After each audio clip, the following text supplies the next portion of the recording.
Welcome back to my YouTube channel. मैं हूं आदित्य पटेल और आज की इस वीडियो में हम बात करने वाले ऑपरेटर्स के बारे में। पिछली वीडियो में हमने बात की थी टाइप कास्टिंग और यूज़र इनपुट के बारे में। तो चलिए आज की वीडियो शुरू करते हैं। What is operators? Operator is a symbol which perform different operation on data. Operators यानी कि एक ऐसा सिंबल जो परफॉर्म करता है डिफरेंट ऑपरेशन डेटा के ऊपर वो परफॉर्म करता है। तो 5 ग्रुप होते हैं ऑपरेटर्स के: arithmetic operators, bitwise operators, assignment operators, comparison operators और लॉजिकल ऑपरेटर्स। तो यार पहले हम एरिथमेटिक ऑपरेटर्स की बात करते हैं। तो एरिथमेटिक ऑपरेटर्स में पहले होता है एडिशन यानी कि plus, subtraction, minus, multiplication, division और मॉड्यूलो डिवीज़न। ये मॉड्यूलो हमारे लिए नया है, बाकी सब आप पहले पढ़ चुके हैं। तो यार एक हम एग्जांपल देख लेते हैं। यहाँ पे सोर्स पे आएंगे और नया पैकेज बना देंगे। उसका नाम रख देते हैं ऑपरेटर्स और नई क्लास बना देंगे। उसमें क्लास का नाम रखते हैं एरिथमेटिक ऑपरेटर्स। यहाँ पे पब्लिक स्टैटिक वॉइड मेन ले लेंगे।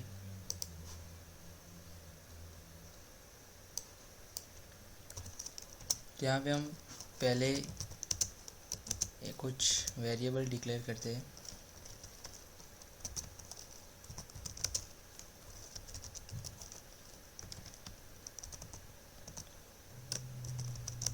इन दोनों वेरिएबल को हम एडिशन कराते हैं a प्लस b और उसकी वैल्यू c में हम स्टोर करेंगे।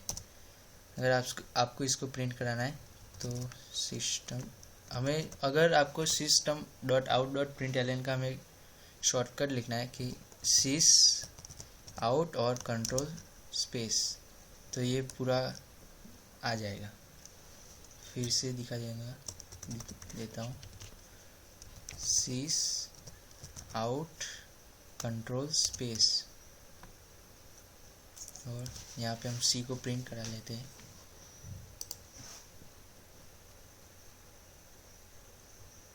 तो आप यहाँ पे देख सकते हैं कि इन दोनों का एडिशन यहाँ पे आ चुका है। तो ऐसे आप मल्टीप्लिकेशन भी कर सकते हैं।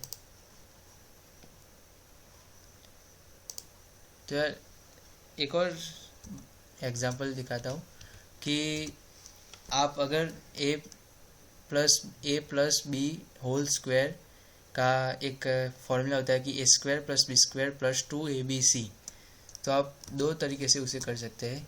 a into A plus b into B plus 2 multiply a multiply b। तो इसका जो आंसर है वही एक और आंसर होगा। इसको अलग वेरिएबल में स्टोर कर देते हैं, जैसे कि a प्लस बी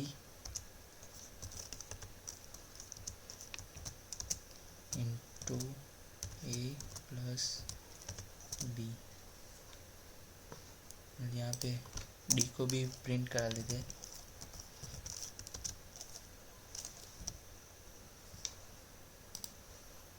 तो देख सकते हैं कि दोनों का आंसर सेम आ रहा है।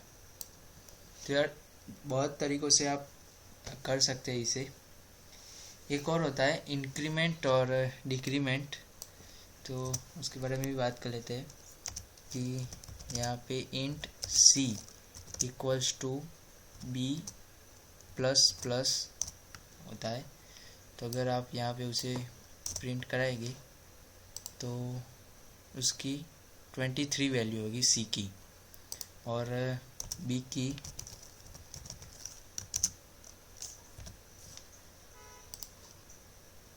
23 c की वैल्यू और 24 b की। तो यहाँ पे क्या होता है कि c is equals to b plus plus, तो सी में बी की वैल्यू स्टोर होती है 23 और बी प्लस प्लस इसका मतलब होता है कि B equals to B plus 1।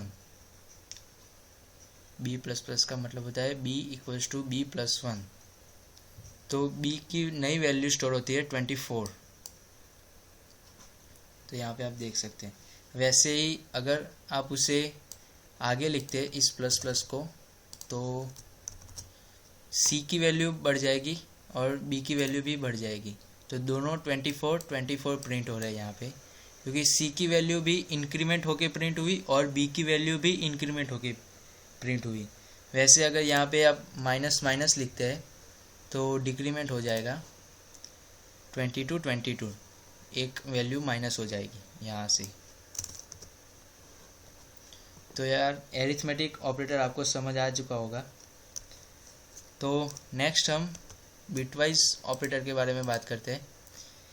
Bitwise के बारे में आप फिजिक्स में शायद पढ़ चुके होंगे कि नॉट गेट, हमारा जो नॉट गेट, एंड गेट और गेट आता था।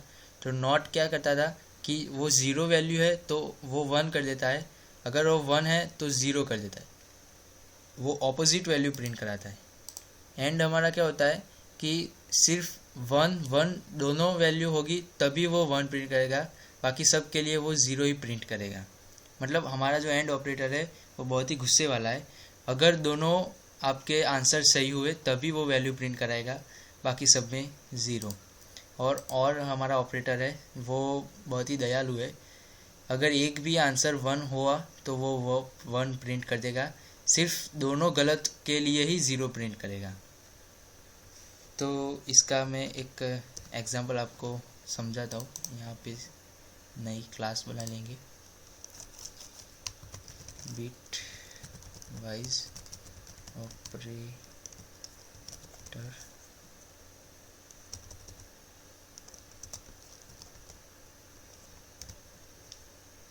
Public static void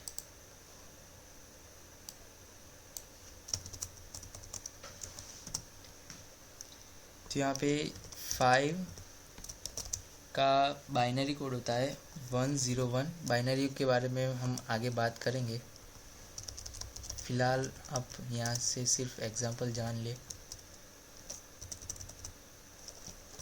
6 equals to 110। तो यार अगर इसका हम एंड ऑपरेशन करते हैं तो क्या आंसर आएगा कि एंड में जब दोनों वैल्यूज 1 होगी तभी 1 प्रिंट होगा, बाकी सब के लिए 0। तो 10 के लिए 0 और 1 के लिए भी 0 और इस वैल्यू के लिए ही सिर्फ 1 प्रिंट होगा। तो आप देख सकते हैं कि यहाँ पे आंसर 100 होगा। इसका मतलब है कि ये 4 के लिए ये बाइनरी है 100 बाइनरी कोड। तो इसका एक छोटा सा प्रोग्राम देखते हैं कि int a equals to 5, int b equals to 6 और int c equals to a। और एंड ऑपरेशन के लिए ये साइन होता है। और में सी की वैल्यू हमने ए और बी का एंड ऑपरेशन सी में हमने स्टोर करा लिया। अब हमें इसे प्रिंट कराना होगा, तो यहाँ से सी प्रिंट करा लेंगे। तो अब यहाँ पर देख सकते हैं कि हमारा 4 एंड इन दोनों का एडिशन एंड ऑपरेटर होके 4 प्रिंट हो गया, जो मैंने यहाँ पे आपको पहले बताया था। 5, 6 और उन दोनों का and operation 4।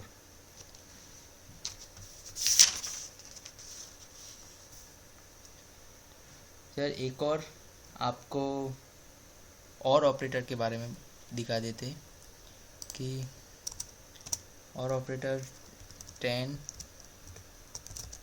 Equals to 101 binary code होगा और 13 के लिए 11021। तो इसका हम और ऑपरेशन करते हैं। तो और ऑपरेशन में क्या होगा कि और हमारा सिर्फ किसी भी एक वैल्यू 1 होगी तो वो 1 प्रिंट करेगा, अगर दोनों वैल्यू 0 होगी तभी वो 0 प्रिंट करेगा। यहाँ पे 1 0 1 एक वैल्यू 1 है तो यहाँ पे 1 प्रिंट होगा, और यहाँ पे 1 0 के लिए भी 1 प्रिंट करेगा, यहाँ पे 0 1 के लिए भी 1 प्रिंट करेगा, और 1 1 के लिए भी वो 1 ही प्रिंट करेगा। तो यहाँ पे चारों 1 1 है, तो इसका अगर हम देखेंगे तो शायद 15 में बाइनरी कोड होगा। 15 और ऑपरेशन हमने यहाँ पे और ऑपरेशन किया है, तो इसका भी हम एक एग्जांपल ले लेंगे।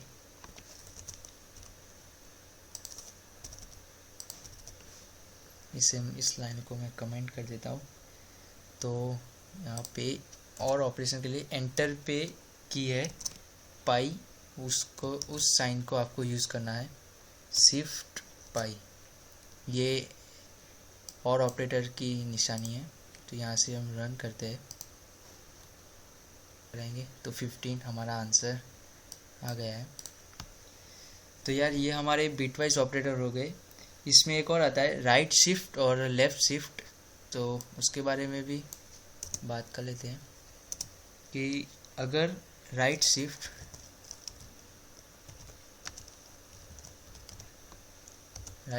में क्या होता है कि आपकी कोई भी वैल्यू लेते हैं 1 0 1, अगर इसको प्रिंट कराना है, राइट शिफ्ट कराना है, तो क्या होगा कि ये जो 1 है वो गायब हो जाएगा, चला जाएगा मतलब कि, और उसके आगे एक यहाँ पे 0 प्रिंट हो जाएगा।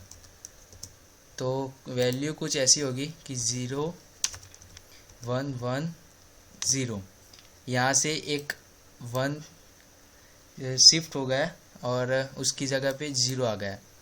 तो एक और बार हम शिफ्ट कराएंगे तो वो वैल्यू हो गई 0 0 0 0 1 1।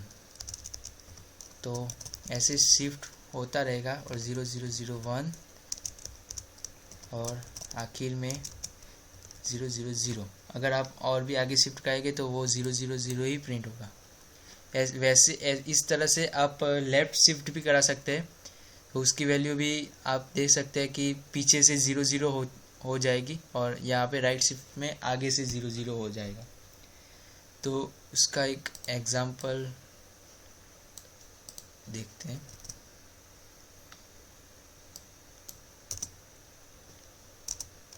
इंट बी सी में हमें वैल्यू स्टोर करनी होगी, C equals to B greater than 1। तो यहाँ पे वैल्यू प्रिंट करा के देखते हैं। तो यहाँ पे 6, तो ये जो बाइनरी कोड है उसका होता है 6। तो वैसे आप अगर 2 बार शिफ्ट करेंगे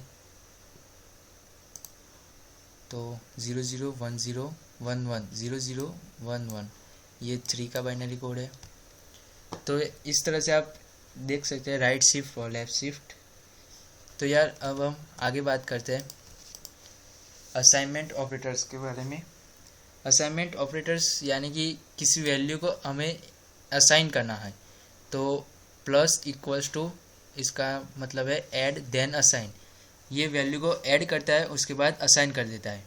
सब्सट्रैक्ट देन असाइन, यहाँ पे गलती हो गई है, इक्वल्स टू और इज इक्वल टू आएगा।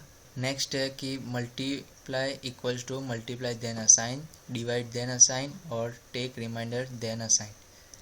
तो इसका एक एग्जांपल देख लेते हैं। तो यहाँ पे न्यू क्लास बनाते हैं, असाइनमेंट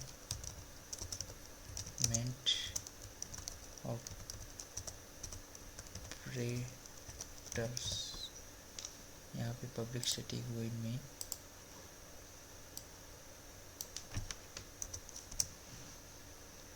तो यहाँ पे ले लेंगे इंट ए इक्वल्स टू 4 और हम ए को ऐड देन असाइन करते हैं। तो ए प्लस इक्वल्स टू 2 बार उसको ऐड करते हैं, यानी कि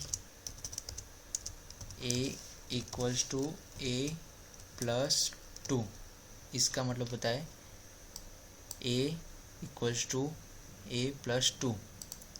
यहाँ पर a को प्रिंट करा दें, सिस आउट a। तो रन करते हैं प्रोग्राम को, तो आप 6 यहाँ पे आपका आंसर आएगा, क्योंकि 4 और उसमें प्लस 2 इक्वल्स टू 6। तो आप यहाँ पे ऐसे मल्टीप्लिकेशन भी देख सकते हैं। 8 आंसर आना चाहिए, ये 8 आ गया हमारा। तो आप समझ गए होंगे कि कैसे हमारा ये काम करता है। तो यार एरिथमेटिक में हम एक और बात भूल गए थे कि मॉड्यूलो, ये आपके लिए नया है कि मॉड्यूलो कैसे प्रिंट होता है। तो int c equals to a, modulo का ये असाइन है परसेंटेज b।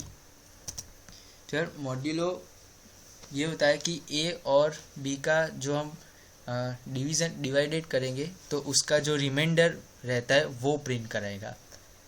तो यहाँ पे रन करके देखते हैं प्रोग्राम को, b को प्रिंट नहीं करेंगे। तो 22 हमारा मॉड्यूलो यहाँ पे आ गया है। अगर आप 45 और 23 का डिवाइडेड करेंगे तो आपका जो लास्ट में रिमाइंडर होगा वो 22 होगा। हम इसके बारे में आगे बात करेंगे अगली वीडियो में, इफ़ एल्स के बारे जब बात करेंगे। तो हमारा असाइनमेंट ऑपरेटर भी हो गया। और नेक्स्ट हम बात करते हैं कंपैरिजन ऑपरेटर के बारे में। तो कंपैरिजन क्या होता है कि इक्वल्स टू यानी कि इक्वल, हमें किसी दो वैल्यू को हमें इक्वल कराना है। तो a इज इक्वल टू 3 और b इज इक्वल टू 3, तो उन दोनों को a इक्वल्स टू b, ऐसे जावा लैंग्वेज में कहते हैं दोनों को। ओनली इक्वल्स टू का मतलब वो वैल्यू असाइन के लिए होता है, और कंपैरिजन के लिए 2 बार टाइप करना पड़ेगा। नॉट इक्वल टू है तो ये असाइन रहेगा, greater than, less than, greater than और इक्वल टू, लेस देन और इक्वल टू। एक एग्जांपल देख लेते हैं तो आप अच्छे से आपको समझ आ जाएगा। Comparison operators, public static void main.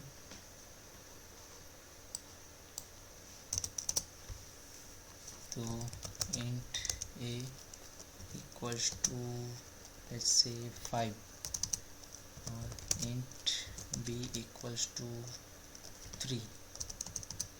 तो यहाँ पे हम प्रिंट करेंगे int c equals to a greater than b। और एक और बात की कंपैरिजन का आउटपुट हमें सिर्फ बूलियन वैल्यू में मिलेगा, यानी कि ट्रू और फॉल्स। सिर्फ वो ट्रू और फॉल्स में हमें आंसर देगा, दूसरी वैल्यू में नहीं देगा। यहाँ पे c प्रिंट करा लेते हैं।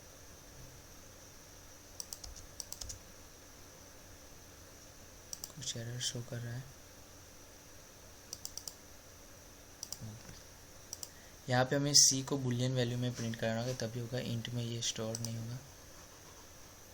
तो ट्रू हमारा आंसर आ गया है, देख सकते हैं कि यानी क्योंकि a की वैल्यू 5 और b की वैल्यू 3 है, तो ऑब्वियसली कि 5 3 से बड़ा होगा। तो यहाँ पे हम लेस देन करते हैं तो फॉल्स प्रिंट होगा, देख सकते हैं। अगर यहाँ से हम प्रिंट करते हैं इक्वल्स टू, तो भी फॉल्स प्रिंट होगा। नॉट इक्वल टू प्रिंट करेंगे तो ये ट्रू है, क्योंकि 5 और 3 एक नहीं है। तो आई होप यार कि आपको ऑपरेटर्स के बारे में पूरा समझ आ गया होगा कि कैसे बात करते हैं।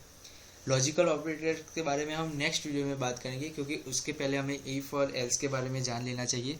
उसके बाद हम लॉजिकल ऑपरेटर्स पे आएंगे। इसके लिए हम लॉजिकल ऑपरेटर को स्किप करते हैं।